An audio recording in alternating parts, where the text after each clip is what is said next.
इमरान खान के खिलाफ गैर मुल्की एजेंसियां कार्रवाई कर सकती हैं। वफाकी वजीर दाखिला राना सनाउल्लाह का इंकशाफ। कहा कि चेयरमैन PTI को मुतनब्बा करता हूँ कि उनके खिलाफ गैर मुल्की एजेंसियां कार्रवाई कर सकती हैं। लंदन में मीडिया से गुफ्तगू करते हुए राना सनाउल्लाह ने कहा कि गैर मुल्की एजेंसियों का अंदाजा हो गया कि इल्ज़ाम तो पहले ही इमरान खान कुछ अफराद पर लगा चुके हैं। ऐसा बयान उनकी जिंदगी के लिए खतरा बन सकता है। 26 नवंबर को भी इमरान खान की जान को पड़ोसी मुल्क की एजेंसी से खतरा था।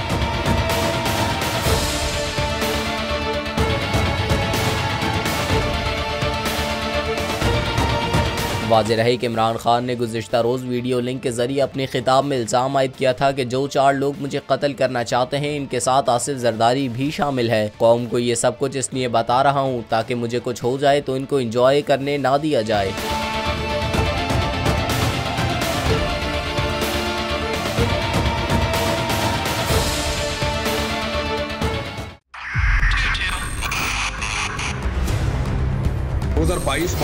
भी देखे गया पाकिस्तान की अवाम को एक तोहफा ये दिया कि अवाम को पता चल गया कि पाकिस्तान का मीडिया क्या है। साल 2022 में सबसे ज्यादा देखे जाने वाला चैनल बोल न्यूज रहा नंबर 1। हमने बहुत सारे शोज और ट्रांसमिशंस की, पूरा साल मुसलसल जदोजहद में निकल गया कि ये वोट ऑफ कॉन्फिडेंस के पीछे कौन लोग थे।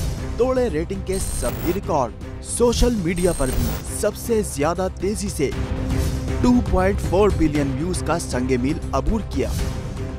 एंकर्स को भी आवाम में सबसे ज्यादा मकबूलियत मिली और सोशल मीडिया पर भी बोल रहा सब पर भारी।